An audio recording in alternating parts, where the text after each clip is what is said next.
Welcome to another episode of Your Way or Yahweh. In our mandate is as stipulated in 2 Corinthians 10:5. We destroy arguments and every lofty opinion raised against the knowledge of God and take every thought captive to obey Christ. In the series called The Sabbath Challenge, I appeal to two infallible arguments that prove Jesus is Lord over all nations and the gods of the nations. Both premises are as such. The God of the Hebrews makes exclusive claims to the Sabbath, which is directly linked to the 7-day cycle. Know that all nations kept a different weekly cycle for the worship of their false gods. The God of the Hebrews prophesies the universal application of the Sabbath, which is directly linked to the 7-day cycle, his sign, and the means by which he demonstrates his authority over all, whether earthly or heavenly, ipso facto, rendering void the worship of the gods of the nation by the replacement of their weekly cycle. In this video, we will be considering a debate I had with a Muslim, Ahmed Eshrah from the YouTube channel, Finding Truth, on the topic of who the true creator is, and in this open discussion segment of the debate, I brought up the Sabbath challenge / 7-day cycle proof in order to demonstrate Jesus is the true God. Notice his reaction as I present my case, and I will be leaving a link to the full debate on the top right corner and in the description box beneath the video. All right, guys. I appreciate the opening statements. Once again, for those who are joining us now, this discussion is who is the creator? We're trying to figure that out. Is Islam right? Is Christianity right?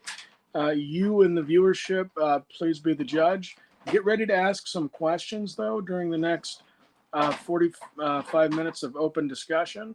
And then at the very end, the debaters will take these questions. When you guys are ready, let me know, and I'll queue up the time.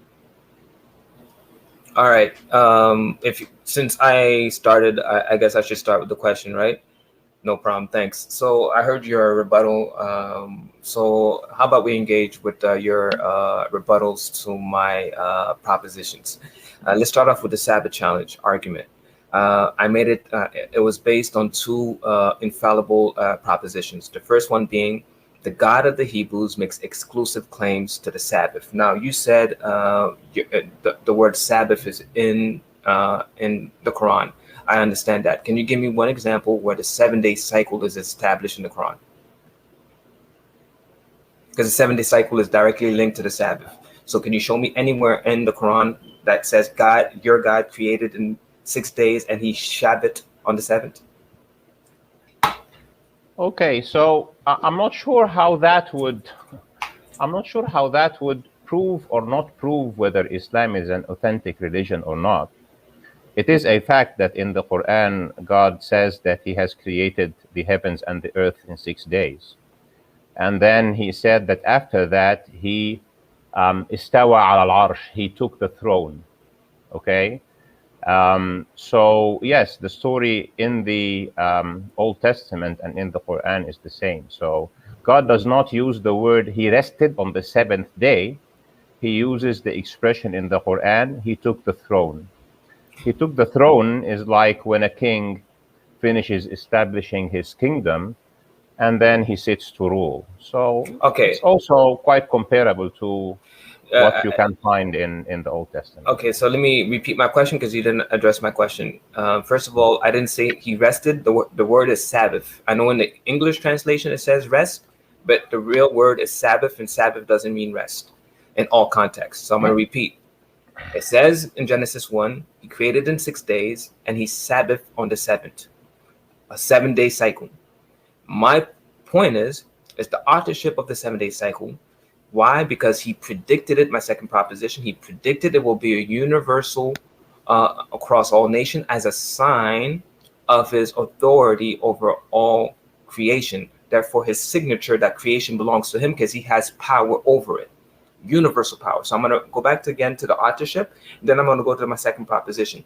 You said the Quran, you tried to, I would say, hijacked the 7-day cycle of the God of the Hebrews, trying to say that Allah is the author of the 7-day cycle. I need you to give me one example where it says 7 days in the Quran.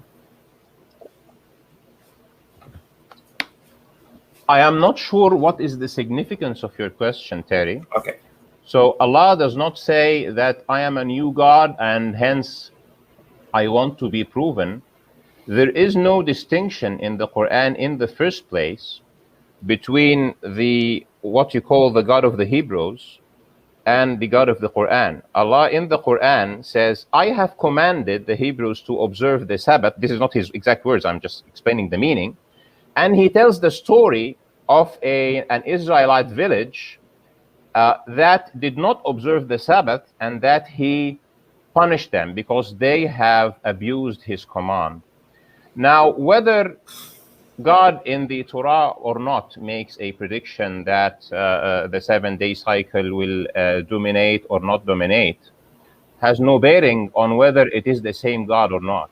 I do not see what is the kind of inference that you are trying to make between God in the Torah saying something, Okay. and then trying to look for the same command in the Quran. For example, I told you that in the Quran, Muslims observe the Jum'ah, which is in our counting, the day that we worship. And there is a surah in the Quran that says, on the day of Jum'ah, you have to observe worship only and stop business. Okay? يا أيها الذين آمنوا إذا نودي للصلاة من يوم الجمعة فاسعوا إلى ذكر الله وذروا البيع.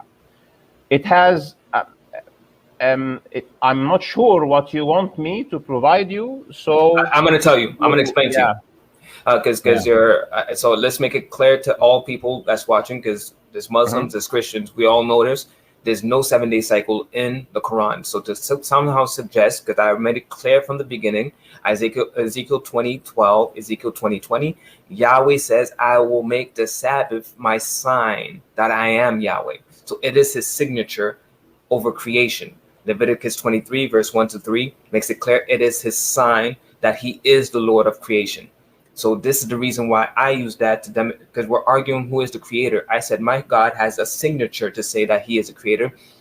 The 7-day cycle, which is directly linked to the Sabbath, which is his sign. Your God that has no reference in the Quran to a 7-day cycle. To a 6-day cycle, yes, but not to a 7-day cycle. So let me go to my second proposition. The fact that he predicted the universal application of the 7-day cycle as a sign of his authority, and I'm appealing to Isaiah 66:23, where it says, "From Sabbath to Sabbath will all flesh come to worship me." Now, this cannot be Allah, because again, I already said your God doesn't make the Sabbath his sign. First of all, and second of all, you don't believe that every nation will come to worship him from Sabbath to Sabbath, because you believe Friday is your day of worship. But here it says every nation will come to worship him from Sabbath to Sabbath. So making a distinction between the God of the Hebrews and Allah. So how can you respond to that?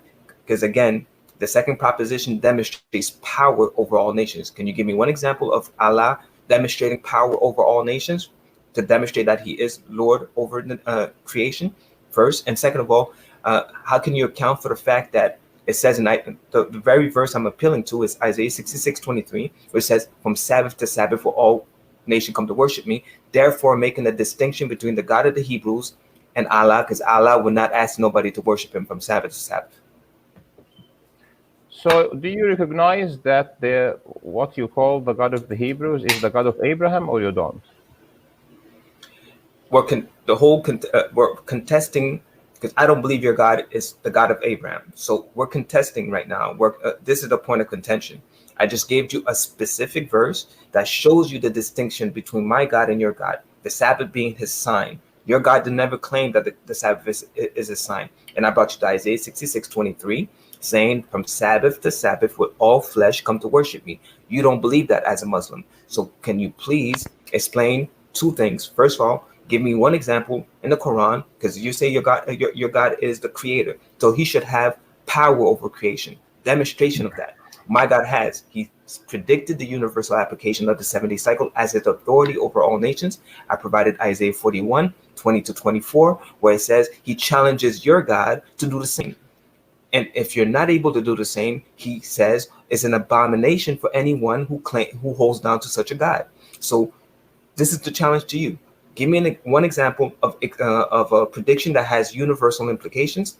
And number two, if you're going to claim and try to hijack the prophecies of the God of the Hebrews. Can you tell me how can you reconcile that with the fact that the God of the Hebrews says from Sabbath to Sabbath for all flesh come to worship me, when in the Quran and Islam you cannot believe in that? So I ask you a specific question, Terry, and Yes. the question is, do you believe that God of the Hebrews, this is how you call him, is the same God of Abraham or not? Amen. All right. And did Abraham observe the Sabbath or not? Of course. Where is your evidence that Abraham, and I will ask the same question about Adam and Noah, that they observed the Sabbath?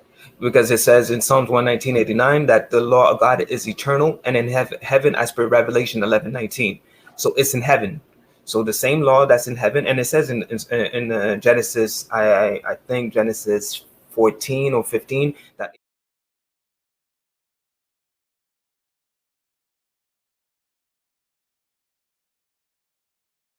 Abraham kept the laws of God and the commandments of God. So the fact that the law is eternal, the covenant is eternal, Psalms 119:89 and Revelation 11:19 makes it clear that the Sabbath is part of that eternal covenant, because it's in heaven, in eternity. So that's why.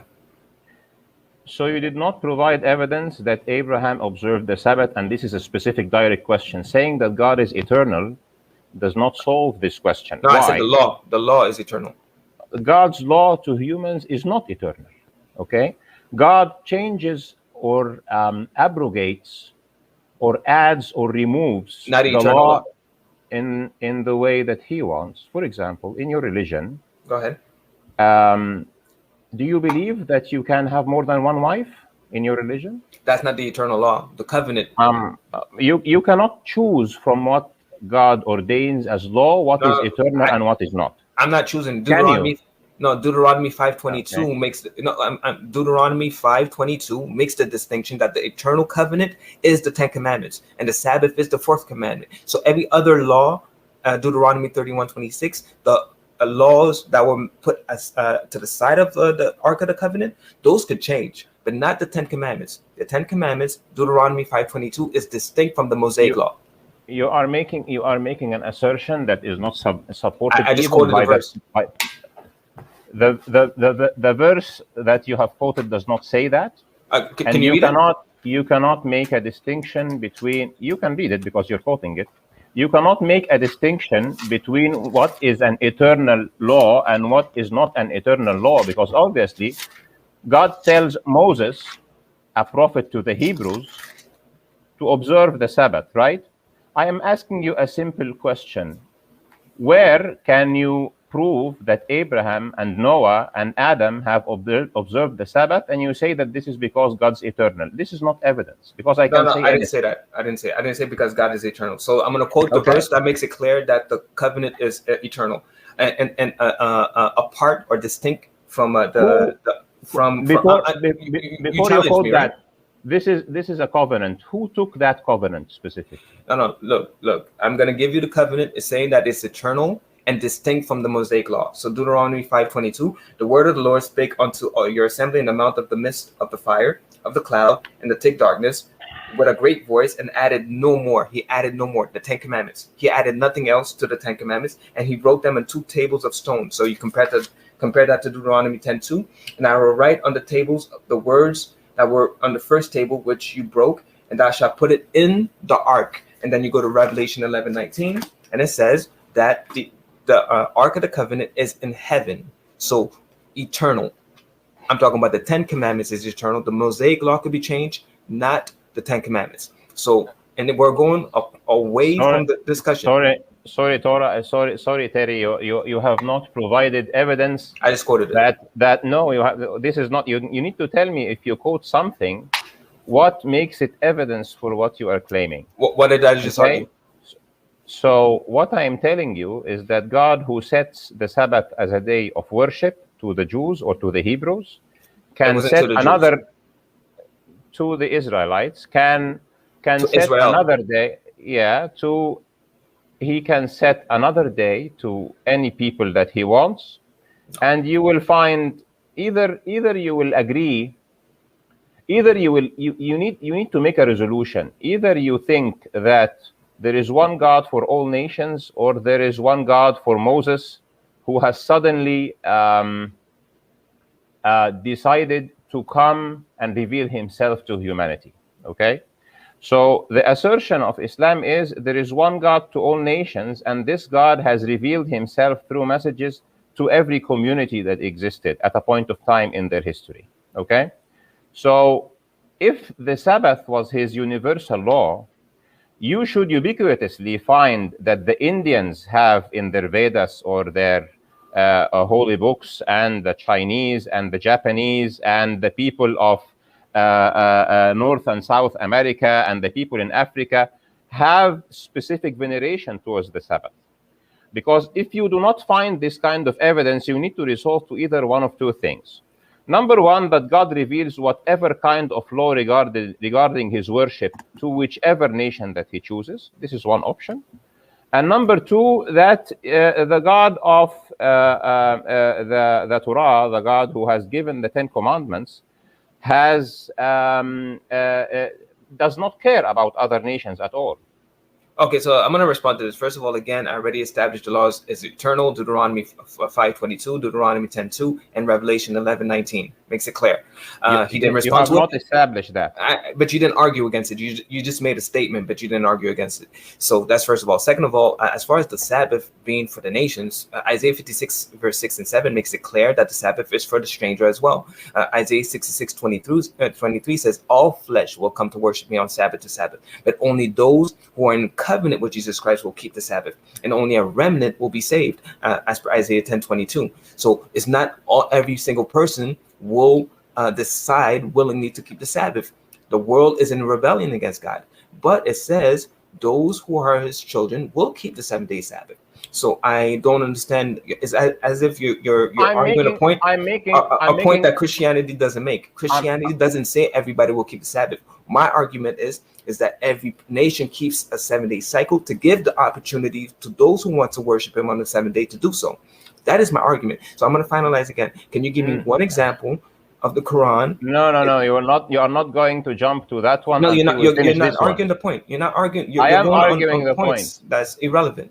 I am arguing the point. So the question so as to zoom more on this matter of the Sabbath, which I think is really not core to your argument, but Moses, when he came to the Israelites, when he came to Israel, it's not Israelites, Israel consists of strangers.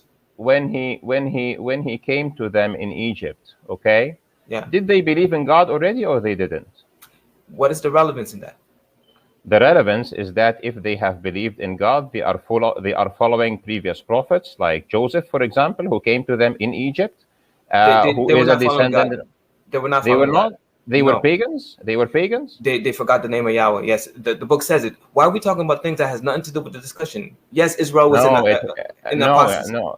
Okay. That's what is written. That's what is written. So no, Israel was not in apostasy, because Israel yes, they were already. It's written because Israel were already following. Can you quote the verse? Because you're saying things out of nowhere. I can show you the verse where it says they forgot the name of Yahweh. They were not keeping the Sabbath and they forgot the name of Yahweh. Can you give me the verse where it says that? Okay, then we are zooming into who had given them a command before to observe the Sabbath then? No. This is relevant. This is exactly relevant. I'm gonna ask you one more time. Can you give me one example? Can you give me one example of what?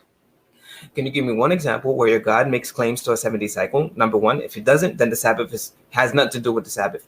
If you can't produce your verse, we're still waiting for that verse. Or can you produce one example of a universal prediction that your God made? Can you produce that evidence? I'm not going to do any of that until we finish. In your opening statement, you made two claims. Yes. Number one, that you are going to show that guys, this matter of this. I just wanted to hop in for just a quick minute. Go ahead. Let's try to give enough time for people to go back and forth. So, Terry, if you ask him a question, give him at least a good 30 seconds to come back. That way, no problem. And if we hit like a dead point on this particular topic, you guys are welcome to go into other topics about the Creator. No absolutely. problem. Wherever you two panelists take it. No problem. Thank you. Okay. So the point I'm making clearly is like this. God sets whatever law he would like to whichever people that he would like. And this includes which day they worship and the way that they worship and the amount of time that they worship. All right? God was not absent from the creation and from humanity since Adam till Moses. He was there and he asked people to worship him, including Abraham. You cannot produce evidence that Abraham or Israel himself or Joseph or the previous messengers before Moses observed the Sabbath for a simple reason. Just saying that God's law is eternal is not the answer. You need to produce that those guys observed this day or not. And you will not be able to produce it simply because God chooses whatever he wills. The way that at the end of the day, your question is, does God in the Quran acknowledge that the Sabbath was a venerated day and a special sacred day for the... I'm sorry. I have to interject because you're arguing a point I never made. We're not talking about worship here. I'm not arguing whether he's Savior. Savior is the part where people keep his Sabbath because you have to keep the Sabbath for you to be saved. I'm not arguing Savior. I'm arguing Lordship.